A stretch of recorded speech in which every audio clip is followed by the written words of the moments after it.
नमस्कार, खेल समाचार में आप सभी का स्वागत है। मैं हूं गौरव कुमार और आइए सबसे पहले नजर डालते हैं क्या है इस वक्त की स्पोर्ट्स हेडलाइंस।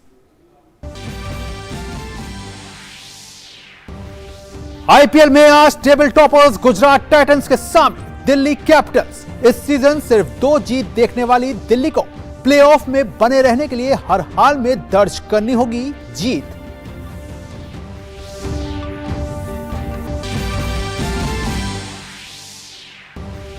विश्व टेस्ट चैंपियनशिप फाइनल से पहले भारत को मिला आईसीसी सालाना टेस्ट रैंकिंग में नंबर 1 का तोहफा। ऑस्ट्रेलिया को हटाकर शीर्ष स्थान किया हासिल।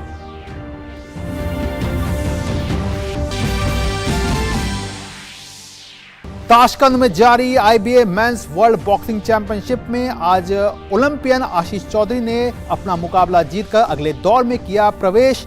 वहीं हर्ष चौधरी करेंगे अपने अभियान की शुरुआत।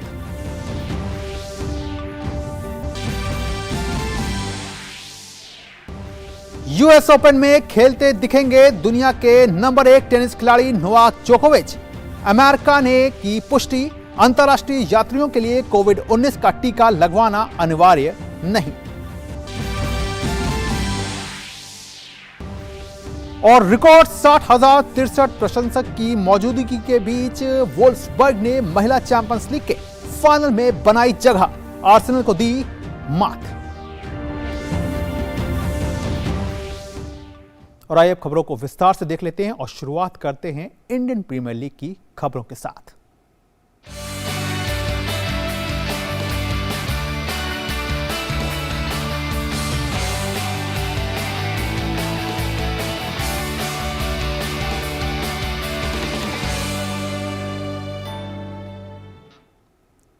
इंडियन प्रीमियर लीग में आज होने वाले मैच में गुजरात टाइटंस का सामना दिल्ली कैपिटल्स से होगा।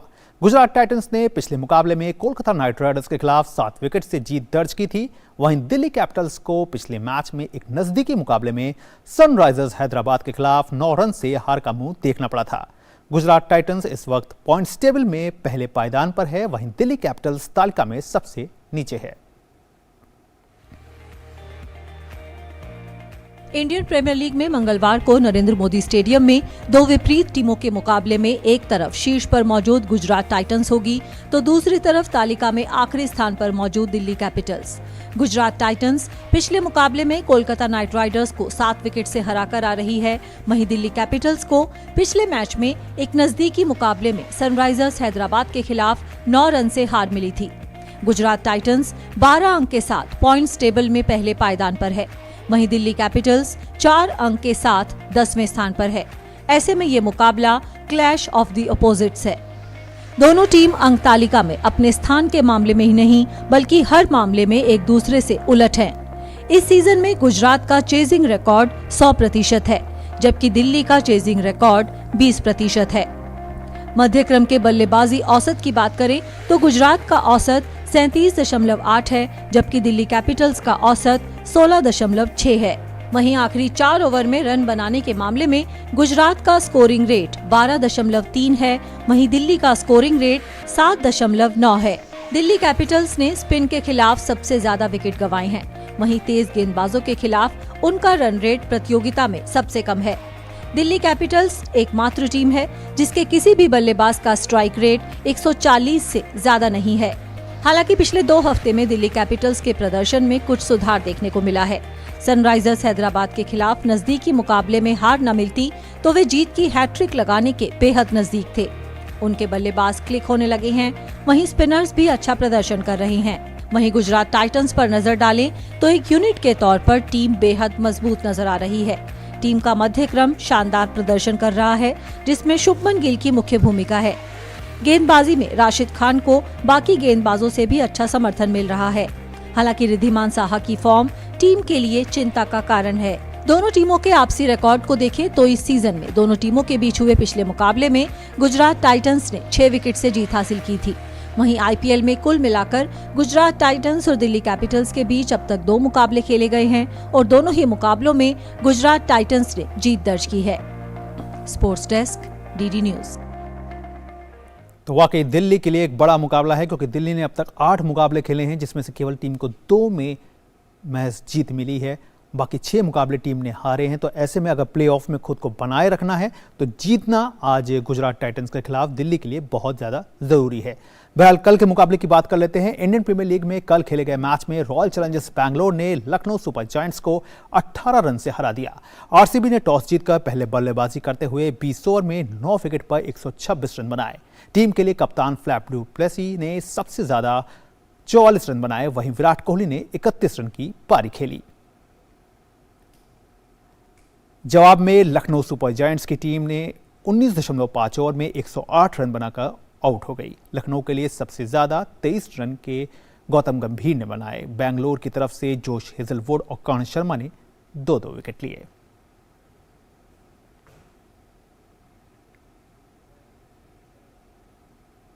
आईपीएल के इस सीजन में बल्ले की धूम जबरदस्त अंदाज में नजर आ रही है।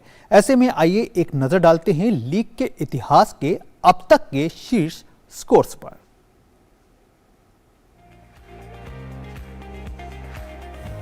साल 2008 में बीसीसीआई द्वारा शुरू किया गया इंडियन प्रीमियर लीग का कारवां 16वें संस्करण तक पहुंच गया है। लीग का 16वां संस्करण इन दिनों खेला जा रहा है। साल दर साल आईपीएल का रोमांच भी बढ़ता ही जा रहा है। आईपीएल के इतिहास में टीमों द्वारा बनाए गए सबसे अधिक रन पर नजर डालें तो रॉयल चैलेंजर्स बेंगलोर की टीम शीर्ष पर बनी हुई है। रॉयल चैलेंजर्स बेंगलोर ने 10 साल पहले साल 2013 में क्रिस गेल की विस्फोटक पारी के दम पर पुणे वॉरियर्स इंडिया के खिलाफ 5 विकेट पर 263 रन का स्कोर खड़ा किया था। एम चिन्नास्वामी स्टेडियम में हुए इस मुकाबले में बेंगलोर के लिए गेल ने 30 गेंदों पर ही शतक लगाया।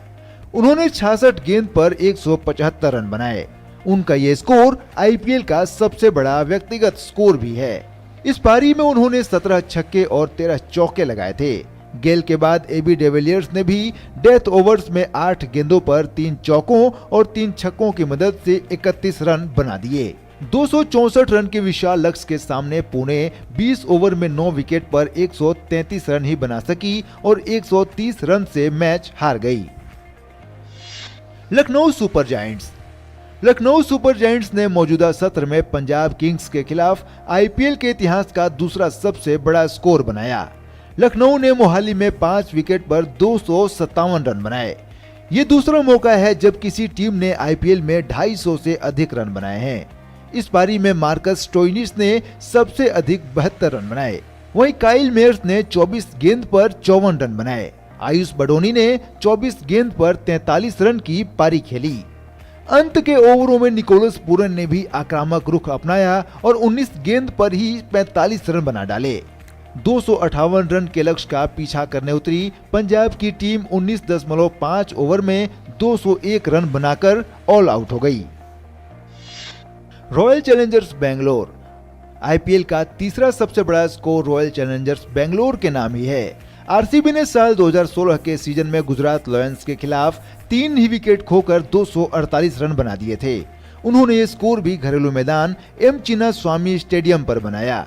इस मैच में एबी डिविलियर्स और विराट कोहली ने तीसरे विकेट के लिए महज 97 बॉल पर 229 रन की साझेदारी की। कोहली 55 गेंद पर 109 रन बनाकर आउट हुए, जबकि डिविलियर्स ने 52 गेंद पर 129 रन की नाबाद पारी खेली। 249 रन के विशाल टारगेट का पीछा करने उतरी गुजरात की टीम 18.4 ओवर में 104 रन पर ही ढेर हो गई।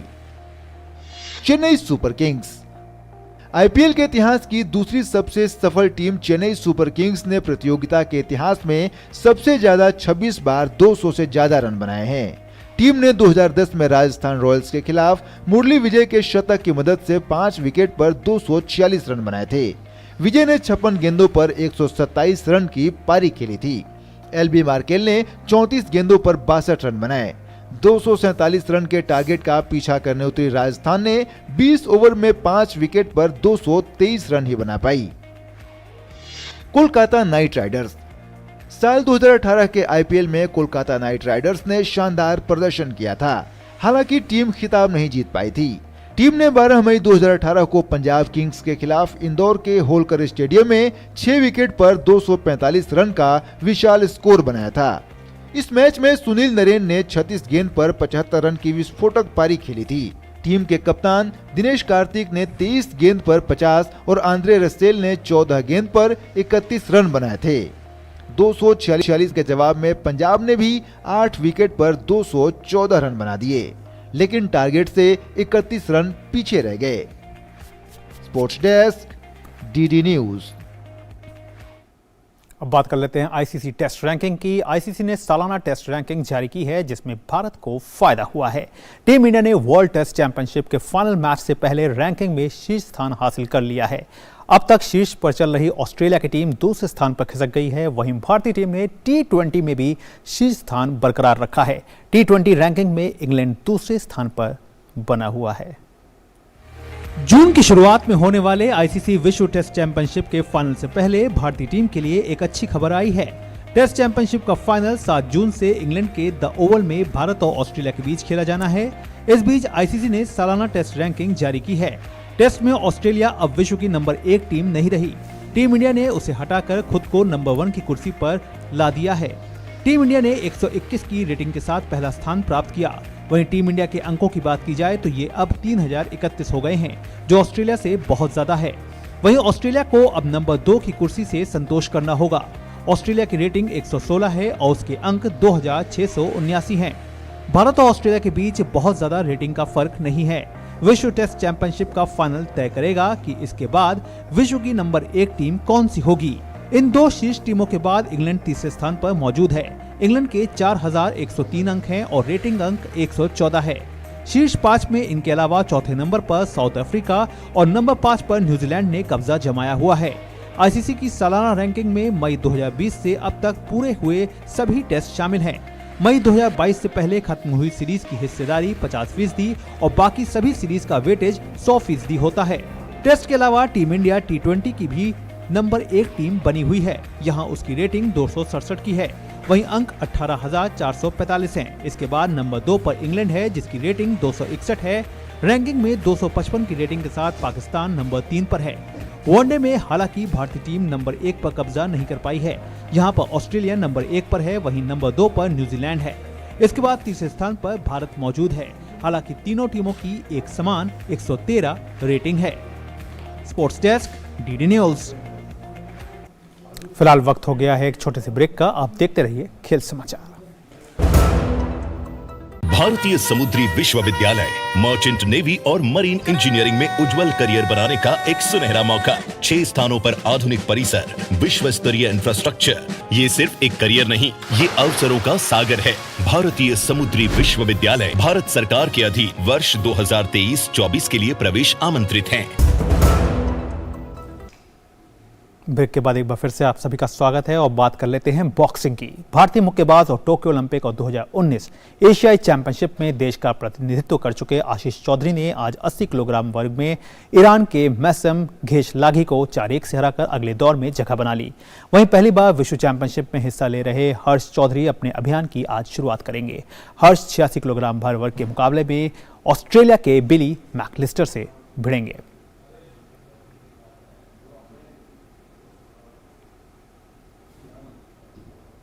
अब बात कर लेते हैं खेलो इंडिया यूनिवर्सिटी गेम्स की। खेलो इंडिया यूनिवर्सिटी गेम्स 2022 की उल्टी गिनती शुरू हो गई है। उत्तर प्रदेश में आयोजित होने वाले खेलो इंडिया यूनिवर्सिटी गेम्स के तीसरे संस्करण के कार्यक्रम की घोषणा हो गई। 25 मई 2023 को लखनऊ में उद्घाटन समारोह के साथ खेलों की ऑफिशियल जो है वो शुरुआत होगी। इस कार्यक्रम का समापन जो है वो 3 जून को वाराणसी में होगा। इस बार के यूनिवर्सिटी गेम्स में देश भर के विभिन्न संस्थानों से लगभग 4000 एथलीट जो हैं वो शामिल होंगे। अंडर 27 कैटेगरी में 21 प्रकार के खेलों में सभी एथलीट्स पदकों के लिए प्रतिस्पर्धा करेंगे। 12 दिवसीय खेलों का आयोजन लखनऊ, बनारस, नोएडा और गोरखपुर में किया जाएगा। वहीं कबड्डी प्रतियोगिता 23 मई से नोएडा में शुरू होगी। लखनऊ में टेबल टेनिस, बैडमिंटन, निशानेबाजी, जूडो, मलखम्ब, टेनिस, तलवारबाजी, वॉलीबॉल, एथलेटिक्स, फुटबॉल, रग्बी और हॉकी का आयोजन किया जाएगा। वहीं गौतम बुद्ध नगर में अगर बात करें तो कबड्डी, मुक्केबाजी, तैराकी, बास्केटबॉल और वेट लिफ्टिंग की स्पर्धाओं का आयोजन होगा। वाराणसी में कुश्ती और योगासन की स्पर्धाएं होंगी, जबकि गोरखपुर में रोइंग का आयोजन होगा। हालांकि निशानेबाजी प्रतियोगिता का आयोजन दिल्ली के कर्णी सिंह शूटिंग रेंज में होगा। अब खेल जगत की कुछ अन्य अहम खबरों को जानते हैं इस स्पोर्ट्स रैप के जरिए। दुनिया के नंबर 1 टेनिस खिलाड़ी नोवाक जोकोविच इस साल के यूएस ओपन में हिस्सा ले सकेंगे। अमेरिका ने पुष्टि कर दी है कि अब अंतर्राष्ट्रीय यात्रियों के लिए कोविड-19 का टीका लगवाना अनिवार्य नहीं है। 22 बार के ग्रैंड स्लैम विजेता जोकोविच अपने वैक्सीनेशन स्टेटस की वजह से पिछले साल यूएस ओपन में हिस्सा नहीं ले पाए थे। 35 वर्षीय जोकोविच इंडियन वेल्स और मायामी में आयोजित पिछले 2 मास्टर्स इवेंट में भी हिस्सा नहीं ले पाए थे। अमेरिका की पॉलिसी 12 मई से बदलेगी, जिसका मतलब है कि जोकोविच अगस्त में होने वाले यूएस ओपन में खेल पाएंगे। रूसी टेनिस खिलाड़ी वेरोनिका कुदरमेतोवा का कहना है कि वे अपनी किट से अपने रूसी स्पॉन्सर का लोगो हटाने के बाद ही विंबलडन में भाग ले सकेंगी। ऑल इंग्लैंड क्लब ने रूस और बेलारूस के खिलाड़ियों को न्यूट्रल खिलाड़ी के तौर पर खेलने की इजाजत दी है। वे अपने देश से फंडिंग भी नहीं ले सकते हैं। ब्रिटेन के नंबर 1 टेनिस खिलाड़ी कैमरून नॉरी को मैड्रिड ओपन में चीन के झांग झिजेन के खिलाफ हार का सामना करना पड़ा। झैंग एटीपी रैंकिंग्स में शीर्ष 100 में जगह बनाने वाले चीन के पहले टेनिस खिलाड़ी हैं। इंग्लिश प्रीमियर लीग में सोमवार को खेले गए मैच में लेस्टर सिटी और एवर्टन ने 2-2 से ड्रॉ खेला। इस ड्रॉ के बाद दोनों ही टीमों की परेशानियां बढ़ गई हैं। दोनों ही क्लब मैच की शुरुआत से पहले तालिका में नीचे की 3 टीमों में शामिल थे। ड्रॉ के बाद 1 अंक मिलने से लेस्टर ड्रॉप जोन से बाहर आ गई है। वहीं एवर्टन 19वें स्थान पर बनी हुई है और 17वें स्थान पर मौजूद लीड्स से 1 अंक पीछे है। आर्सेनल की टीम महिला चैंपियंस लीग के सेमीफाइनल में हारकर बाहर हो गई। दर्शकों से खचाखच भरे एमिरेट्स स्टेडियम में आर्सेनल को 2 बार की विजेता वोल्फ्सबर्ग के खिलाफ एक्स्ट्रा टाइम में हार का सामना करना पड़ा। इस मैच को देखने के लिए रिकॉर्ड 60,063 प्रशंसक स्टेडियम में मौजूद थे। इंग्लैंड में महिलाओं के किसी फुटबॉल मैच के लिए ये एक नया रिकॉर्ड रहा। पूर्व फुटबॉलर क्रिस सटन का मानना है कि रविवार को टॉटनहैम हॉटस्पर के खिलाफ हुए मैच में अपने बर्ताव के लिए लिवरपूल के मैनेजर यर्गन क्लॉप पर टच लाइन बैन लगना चाहिए। लिवरपूल के विजयी गोल के बाद मैच अधिकारियों की ओर दौड़ने के लिए क्लॉप को येलो कार्ड दिखाया गया था। ब्लैकबर्न रोवर्स ने ल्यूटन के खिलाफ 1-1 से ड्रॉ के बाद अपनी चैंपियनशिप प्लेऑफ की उम्मीदें बरकरार रखी हैं। इस मैच में हेडन कार्टर ने ब्लैकबर्न के लिए अपना पहला गोल किया। रोदरहम ने एक मैच बाकी रहते चैंपियनशिप में खुद को सुरक्षित कर लिया है। न्यूयॉर्क स्टेडियम में खेले गए मैच में रोदरहम ने मिडलस्ब्रो को शिकस्त दी। Sports desk, DD news. और अब बात कर लेते हैं इंग्लिश प्रीमियर लीग की। इंग्लिश प्रीमियर लीग में कल खेले गए मैच में लेस्टर सिटी और एवर्टन ने 2-2 से ड्रॉ खेला। इस ड्रॉ के बाद दोनों ही टीमों की परेशानियां बढ़ गई हैं। दोनों ही क्लब मैच की शुरुआत से पहले तालिका में नीचे की 3 टीमों में शामिल थे। ड्रॉ के बाद 1 अंक मिलने से लेस्टर ड्रॉप जोन से बाहर आ गई है। वहीं एवर्टन 19वें स्थान पर बनी हुई है और 17वें स्थान पर मौजूद लीड्स से 1 अंक पीछे है। आर्सेनल की टीम महिला चैंपियंस लीग के सेमीफाइनल में हारकर बाहर हो गई है। दर्शकों से खचाखच भरे एमिरेट्स स्टेडियम में आर्सेनल को 2 बार की विजेता वोल्फ्सबर्ग के खिलाफ एक्स्ट्रा टाइम में हार का मुंह देखना पड़ा। इस मैच को देखने के लिए रिकॉर्ड 60,063 प्रशंसक स्टेडियम में मौजूद थे। इंग्लैंड में महिलाओं के किसी फुटबॉल मैच के लिए ये एक नया रिकॉर्ड रहा। और अब बात कर लेते हैं टेनिस जगत की। दूसरी वरीयता प्राप्त रूस के डेनिल मेदवेदेव और चौथी वरीयता प्राप्त ग्रीस के स्टेफनोस सित्सिपास को मैड्रिड ओपन के प्री क्वार्टर फाइनल में जगह बनाने के लिए कड़ी मेहनत करनी पड़ी। दूसरी तरफ महिला एकल में शीर्ष वरीयता प्राप्त पोलैंड की इगा स्वांतेक को क्वार्टर फाइनल में पहुंचने के लिए 3 सेट तक संघर्ष करना पड़ा। दूसरी वरीयता प्राप्त रूस के डेनिल मेदवेदेव ने मैड्रिड ओपन के प्री क्वार्टर फाइनल में स्थान सुनिश्चित कर लिया है। अंतिम 32 के मुकाबले में मेदवेदेव ने अपने ही देश के अलेक्जेंडर शेवचेंको को कड़े संघर्ष में हराने में कामयाबी हासिल की। मेदवेदेव ने मुकाबले को 3 सेट में 4-6, 6-1, 7-5 से अपने नाम किया।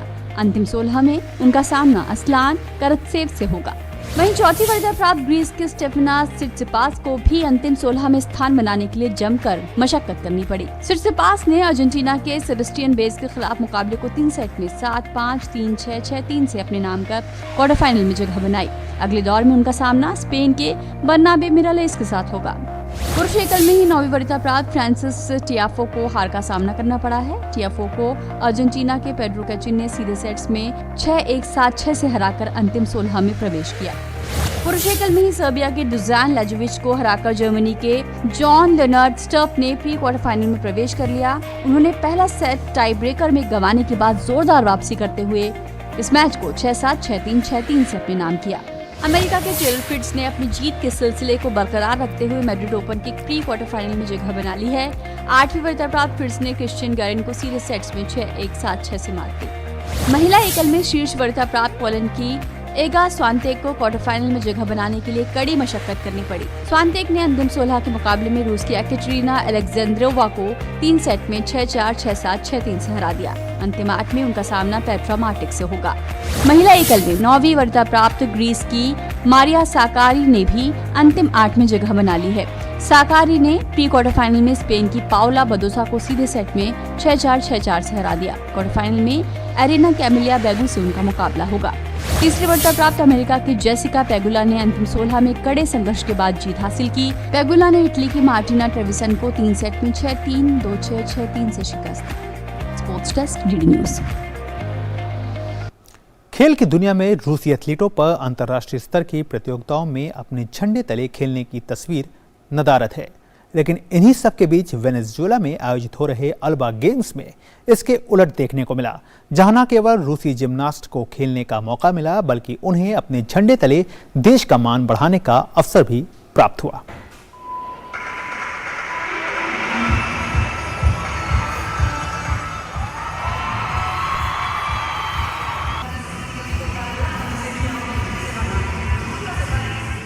एक ऐसे समय जब ज्यादातर खेल प्रतियोगिताओं से या तो रूसी एथलीटों को दूर होना पड़ रहा है या फिर उन्हें अपने झंडे तले खेलने का मौका नहीं मिल रहा है, ठीक ऐसे वक्त रूसी एथलीटों के लिए ये सुखद एहसास की तस्वीर वेनेजुएला से आई है, जहां अल्बा गेम्स के दौरान रूसी जिम्नास्ट खिलाड़ियों को अपने झंडे तले खेलने का सुखद एहसास प्राप्त हुआ।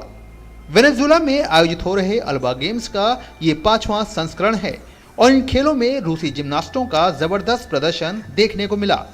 12 साल की रूसी जिम्नास्ट सेविस्टकाया ने ऑल अराउंड कैटेगरी में पहला स्थान हासिल किया, जबकि रूसी जिम्नास्ट टीम ने ग्रुप कैटेगरी में पहला स्थान प्राप्त करने में सफलता हासिल की। हालांकि इन नतीजों से ज़्यादा रूसी खिलाड़ियों को इस बात का सुकून और खुशी थी कि उन्हें